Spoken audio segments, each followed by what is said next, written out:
All right, we're rolling. Hello, and welcome to Serve the Wyoming Way, a new podcast brought to you by the Grizzly Six.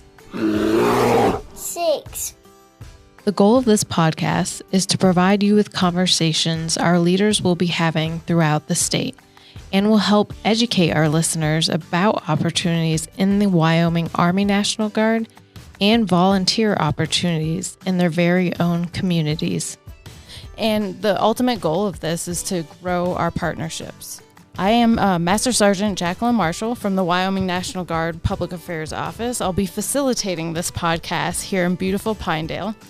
And leading today's conversation is Brigadier General Steve Alkire, Commander and Assistant Adjutant General of the Wyoming Army National Guard.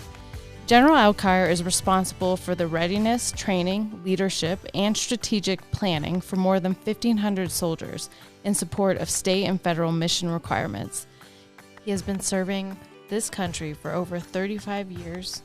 Welcome, General Alkire. Thank you, Sir Marshall. I appreciate it. And our guest today on the show is Chief Shad Cooper.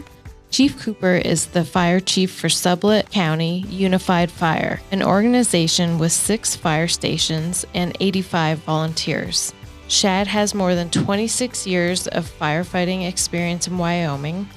He holds a Bachelor of Science in Public Safety Administration from Grand Canyon University, and he is a graduate from the National Fire Academy Executive Fire Officer Program, and Shad has served on the International Fire Service Training Association Essentials of Firefighting Validation Committee for the 6th edition, 7th edition, and 8th edition training manuals. And he currently sits on the International Fire Service Training Association Chief Officer 5th edition Validation Committee. Shad also serves as the president of the Wyoming State Fire Advisory Board, and he also volunteers for the Wyoming Firefighter Cancer Support Network. That's a lot. You do a lot. You're a busy person. So thank you for being here, and thank you for letting us do this podcast here with you, opening your doors to us. Let's start with you. Why was this partnership started? Oh, good. Well, thank you very much for scheduling this podcast. I really appreciate your time and look forward to the opportunity to visit with you and talk about some of the challenges that we have in the Wyoming Fire Service regarding recruitment and retention, and some of those challenges may be very similar to what's being faced by Wyoming National Guard. So to answer your question, the general had reached out to me and had mentioned that that in the post-COVID environment that we've seen similar challenges in the Wyoming Fire Service and in the National Guard regarding recruitment and retention of our folks, and some of the challenges that I face in as being a fire chief in Sublette County is how do we recruit firefighters that are interested in volunteering and helping their communities, and being there when their neighbors have an emergency and trying to be part of that solution to respond and help out and resolve that emergency. It's hard to find people that have the time to commit and be part of that, and that's a big ask. And there's definitely a certain demographic of people that have that civic minded community orientation that are interested in being there, and we try to cater and recruit and find those folks in our community. And so I think there's some oversight there that is necessary for me as the chief to try to facilitate that and try to recruit, bring in good firefighters. I think there's some similarities in the types of people that we try to recruit to our volunteer fire service, and I think that's probably why the general had reached out to us. Can you touch on that from your standpoint, General Alkire?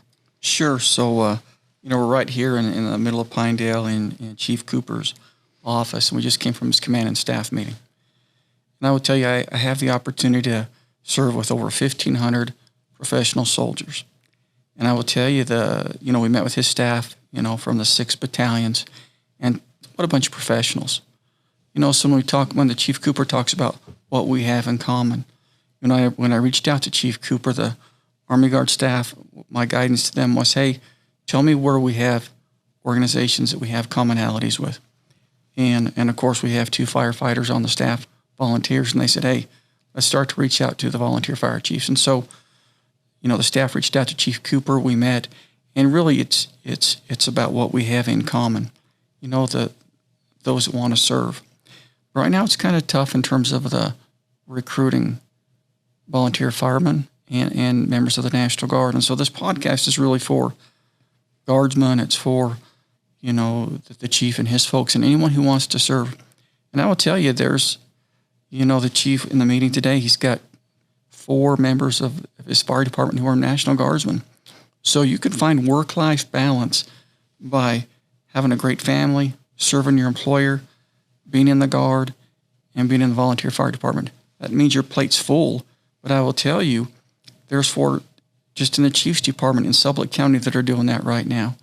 And so, quality folks, and each of us strive to have those kind of qualities in our organizations. And so I think that's why when the chief and I just decided to do this podcast, we think we can, in this partnership where we both can mutually benefit from getting quality folks in our organizations. We try really hard to provide incentives for our volunteer firefighters. So when a new volunteer, prospective candidate, comes and meets with me and fills out an application, generally without fail, they don't even realize that we provide some of the benefits that we do. But the reason why we provide those benefits is because first we want to try to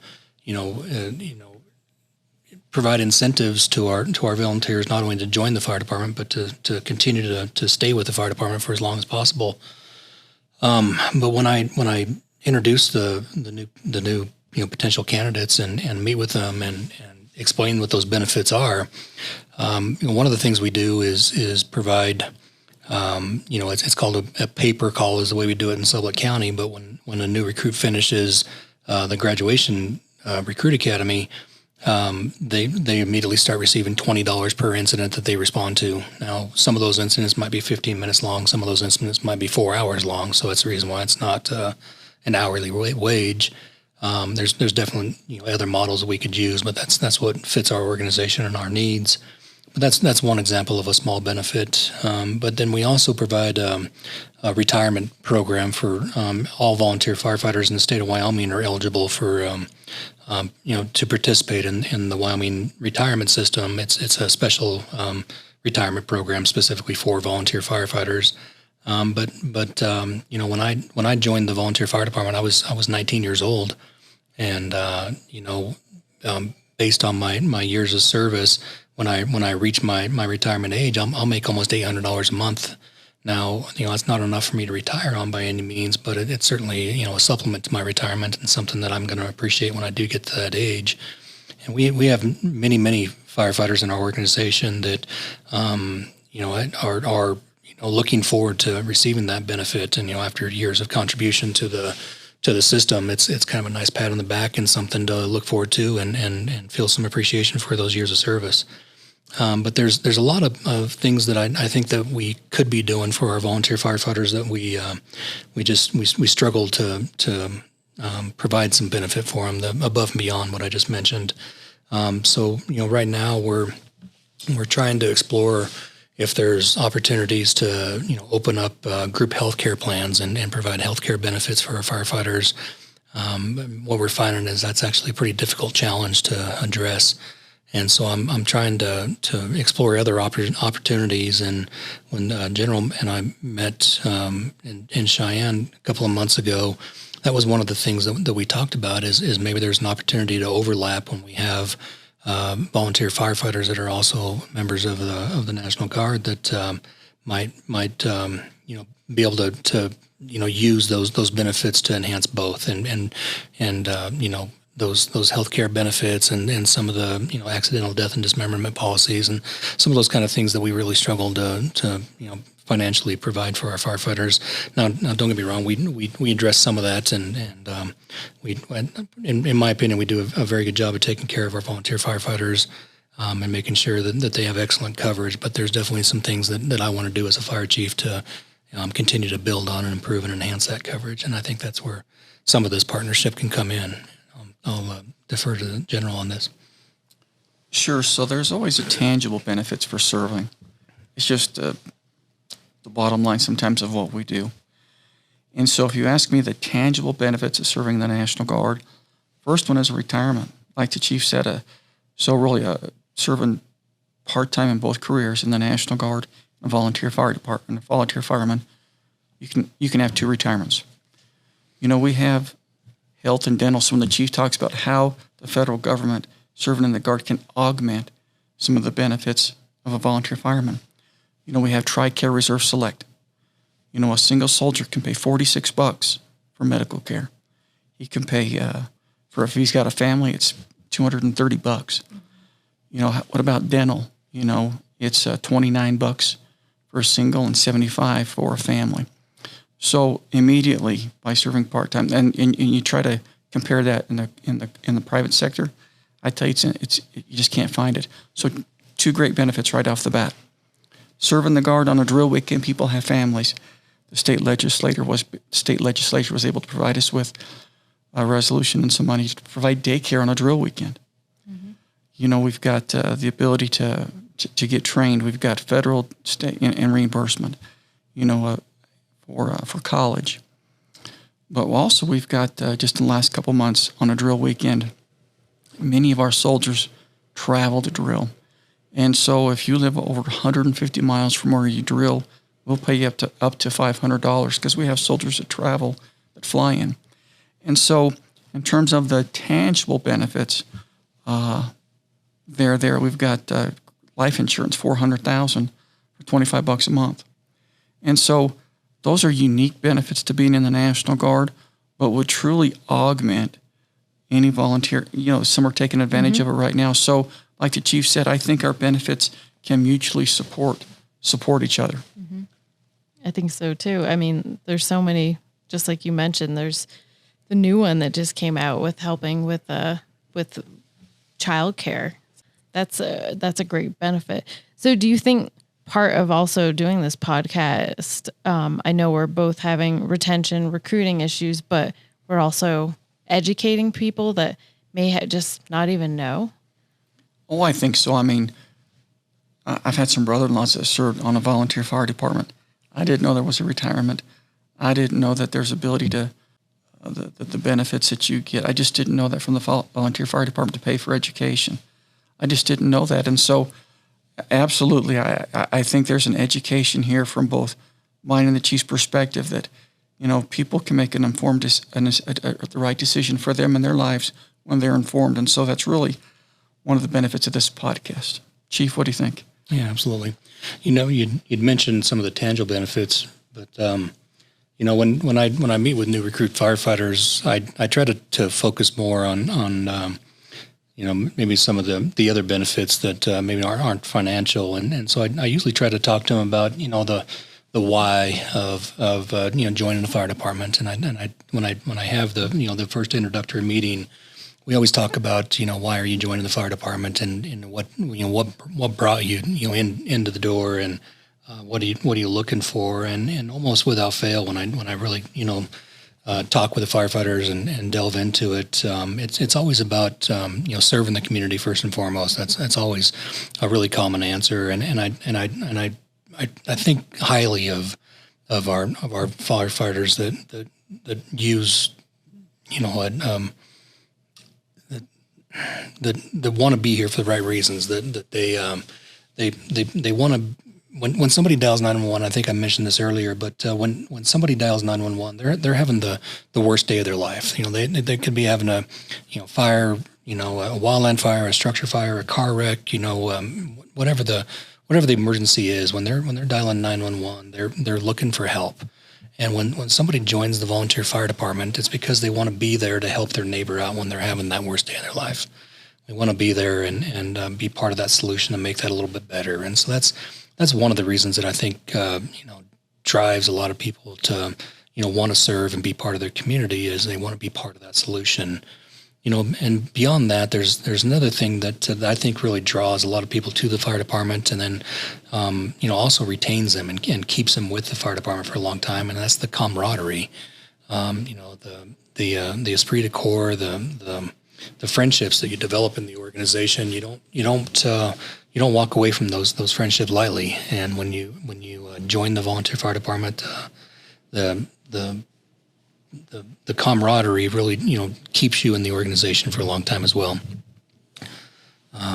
There's also a sense of preparedness. When there's an emergency that happens in the county, fire, flood, earthquake, tornado, whatever it is, the volunteer fire department is going to be there, and we're going to respond to it. But our firefighters are going to be well trained, capable, and competent, and be ready for whatever they face. And you'll probably notice a lot of similarities between some of those non-tangible benefits as in the fire service as well as in the military. And I'd like to hear what General has to say about that. I think it's the tangible benefits that sometimes get you in the door. I mean, I joined the Guard a long time ago, in September of 1987, because I needed to pay for college. But soon to be 35 years later, it's not what kept me in. And so although a tangible benefit might help at the time, it's not why a firefighter is answering the phone or open the page at 3 a.m. when it's 20 below and there's a car wreck. There ain't near enough money to pay for that.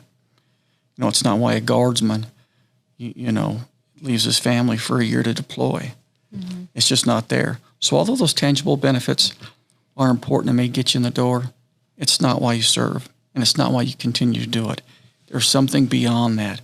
When we were downstairs, we went to the chief's training meeting and talking to some of the leaders. One of his leaders said, "Hey, I've served for 23 years," and I said, "Why are you still here?" He said, I don't know. I don't really know other than it's just community service."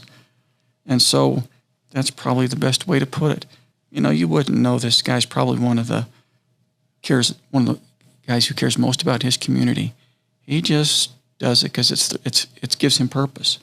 And so that's really what, as I talked about education, first responders, volunteer firemen. I tell you, they serve in their community and you don't even know who they are. Like the chief said, when you call 911, it's the worst day of your life. This guy or gal, they're going to be there. And so it's a pretty neat organization. And I would encourage any guardsman, if you have a desire to do that, go to your local volunteer fire department, talk to the fire chief, and I tell you, check it out. Because I tell you that he was just a great example of satisfaction and community service.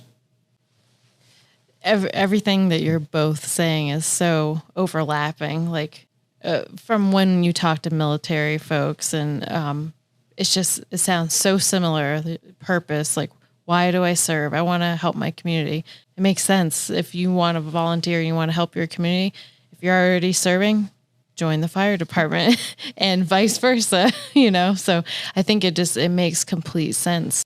It sounds like recruiting for the fire department, it's not just an issue here in Sublette County. Is it across the whole state? Yeah, absolutely. When I speak to fire chiefs, across the state, there's without fail, every chief in the state is struggling and trying to find volunteers and trying to keep the volunteers in the organization. It's ubiquitous that the Wyoming Fire Service is struggling to recruit and maintain volunteers, and it's what drives the organization. It's the heartblood of the organization. When we have fire stations and we have fire trucks and gears and equipment and everything down there that is necessary to bring to an emergency, but none of it's of any value whatsoever without the volunteer firefighters to staff the trucks and respond to the emergencies and resolve the emergencies.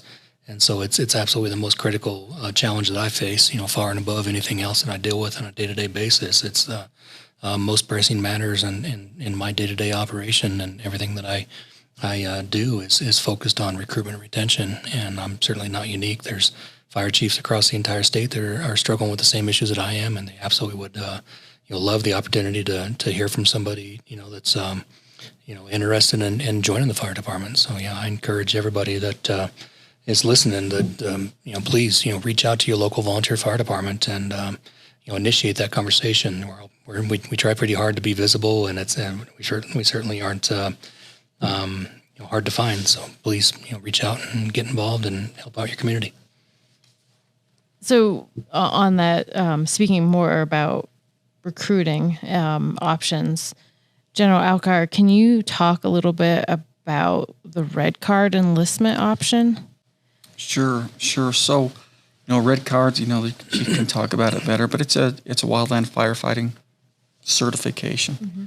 And so we do that at Camp Guernsey. Camp Guernsey is our training area up there between Wheatland and Torrington. And so it's an initiative that we are doing as part of this partnership. And so it's our tentative date is this January. We're going to hold a first responder symposium. Initially it was the first idea that when we met the chief, but in discussions with some sheriffs, highway patrol, and other first responders, they want to be part of it. And so that's the first thing we're going to do is have that symposium. As part of that symposium, we're going to offer to soldiers the opportunity. They'll go through red card training, and we can do that at Camp Guernsey. It'll be held at Guernsey, and then really we'll have the fire chiefs come in and then explain. So now you have your red card. Now here's what we can do and some next steps. Here's a potential career path for you and some opportunities. So I think it's an example of what this partnership can do. Chief, want to comment on that? And how close am I to being wrong? You're spot on. When we do every year we do a recruit academy, and when the reason why we do it is we try to make sure that all of our volunteer firefighters are, they have a common operating picture in mind. They have a standardized training program, and the end result is proficiency in how we provide service. When we do our recruit academy, there's a significant amount of time that we spend on wildland firefighting, and it's the exact same training. It's national training. It's standardized. It's offered by the National Wildland Coordinating Group, and it's a red card. It's actually an issued card that lists your credentials, your qualifications to perform when you're on an incident. And for our entry level firefighters, it's FFT2. The program is called S130 and S190 and L180. It's a combined course that we offer, and it's the introductory course on how to be safe on a wildland fire, and how to be part of the incident command structure, and what your expectations would be to perform assignments, and then how to work within that structure. It's the exact same training whether you go work for the Forest Service or the BLM or local volunteer fire department or with the military. And one thing, I can't speak for all chiefs in the state by any means, but I know locally, if we had a member from the Guard that came and joined our fire department, we would look very highly on them if they've already had that training, and we certainly wouldn't make them do it again. They'd be one step ahead, and rather than going through the training again, though, what I have done in the past is encouraged new recruits to be part of the training program and help teach the rest of the recruits when they come on board. But absolutely, it's a big part of our standard training program, and I'm excited to hear that there's an opportunity for us to work together and offer that training and mutually benefit. Is there other opportunities or other areas that you both haven't talked about yet that you think that we could help each other with? I think more informally, and let me give you an example. An hour ago, talking to the chief's command staff, and I just asked the question. I said, so if you've got folks that, perhaps choose not to participate anymore, 6-7 months, what do you do? Because sometimes we have the same problem in the Guard. It's, being in the Guard is a values-based proposition, so we need to add value to their lives, or else why come to drill? And so it's a problem that we've got in the Guard that we're going to get it right. And so, we're able to share ideas, and one of his, captains said, hey, I recommend this book, and this is what I'm doing. and he's a former Guard guy from North Dakota. And I tell you, it's an idea that we're gonna take back and look at. So right now, the initiative that we have right now is the First Responder Symposium. We're going to get together at the Rural Fire Chiefs meeting in December. But I think informally sharing those ideas will add tremendous value. And so a partnership, is built over a period of time. And so right now I think it's a little premature to figure out what the next step is formally. But I tell you informally, just that one idea, I tell you, it has caused me to think, now how do we talk to a soldier who perhaps chooses to go do something else? Because there's a reason that soldier joined the Guard, and there's something happening in that soldier's life that he chooses not to come to drill. We just got to figure out what that is and help him out. One thing I heard earlier in the meeting too was, what level of engagement does the Guard have with local communities? And I think in my own mind at that time, what I was thinking is, well, that the members that make up the National Guard are really from the communities. They're the members that are in the communities.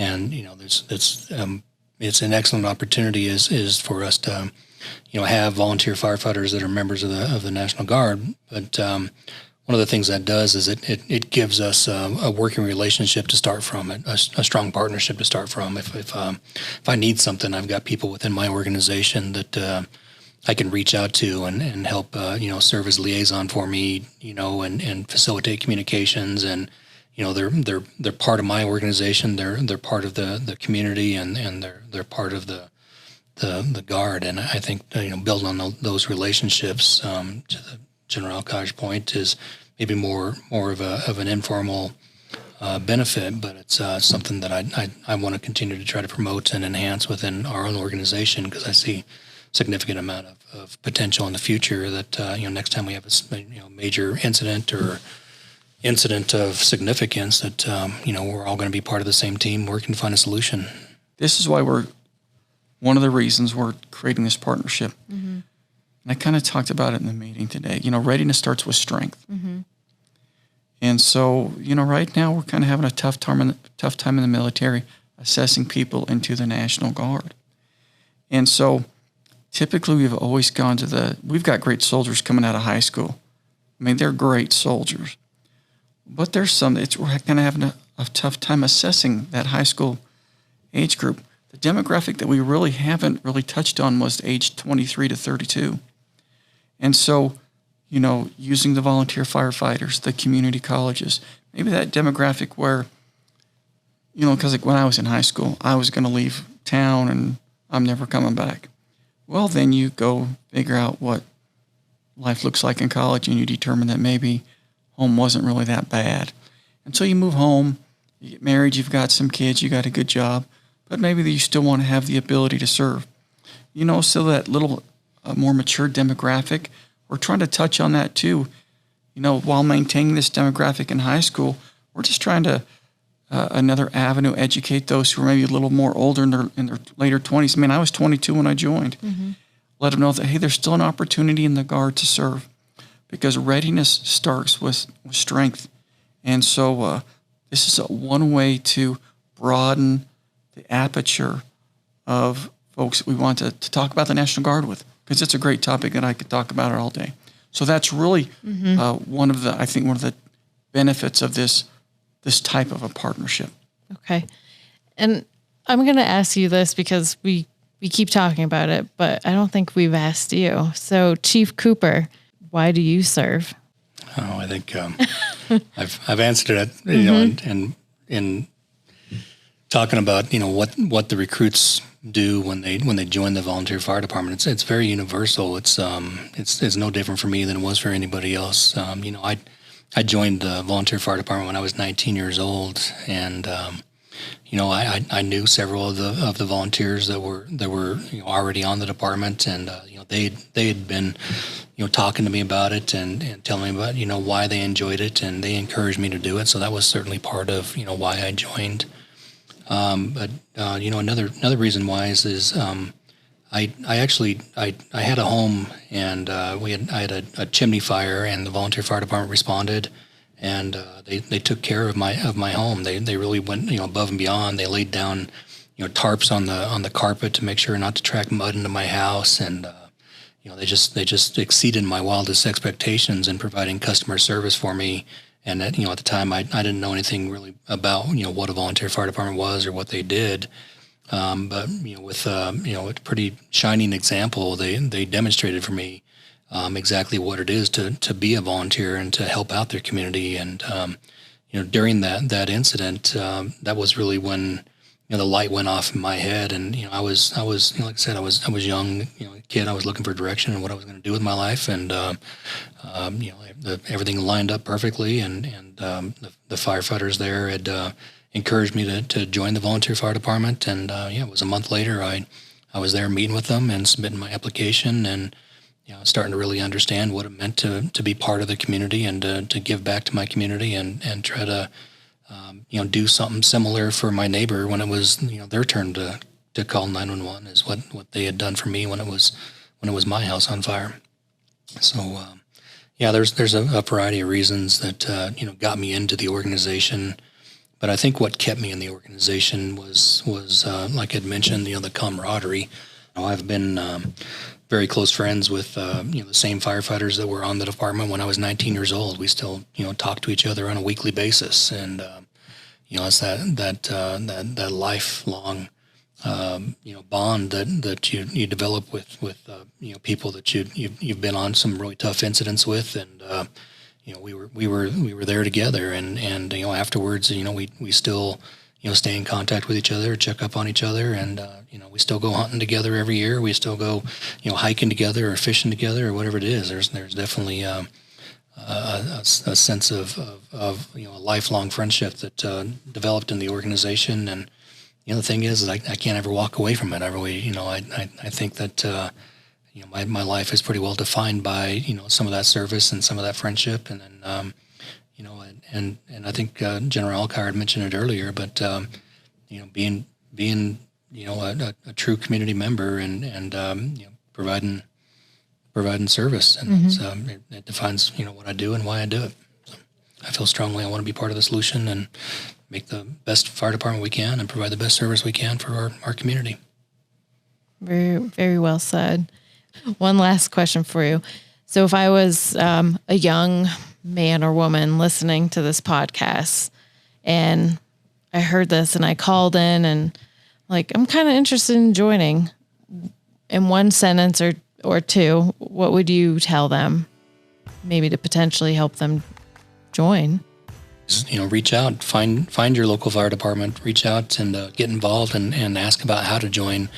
It's best decision of your life, in my opinion. It's something. It's a lifelong, rewarding career that I'm always receiving more benefit than I can ever attest or put any true value to. It's every time I show up to work, I enjoy doing what I do. I'm not a volunteer anymore. I'm now full-time administrator, but I still get tremendous amount of joy out of what I do, and I spent over 20 years as a volunteer and loved every minute of it, and it's one of the most important decisions of my life was to join the volunteer fire department, and I highly encourage everybody to get involved and you'll learn service to others is the most important thing in all of our lives. It's the most valuable and rewarding thing that we can do is provide service to others. So there's no better opportunity than to join the volunteer fire department and be part of your community and give service to others. I agree very much. If it's serving in the community, volunteering for the fire department or in the military, I think it just makes you a better human.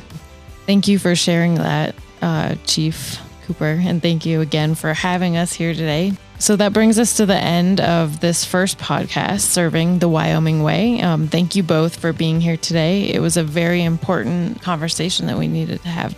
And thank you for anyone that's listening out there. If you have questions, please reach out to your local fire department. Or if you're interested in Sublette County, who would they reach out to, Chief? Thank you for asking. So reach out to Sublette County Unified Fire. You can reach us in our headquarters. Our phone number here is 307-367-4550. And give us a call anytime. And if we're not here, leave a message. We'll get back to you as soon as we can. And please, I highly encourage anybody and everybody. We're actively recruiting firefighters, and we sure love to have you. Thank you so much. And thank you for listening. Don't forget to subscribe wherever you listen to your podcasts and share with your friends and family. Thank you for listening.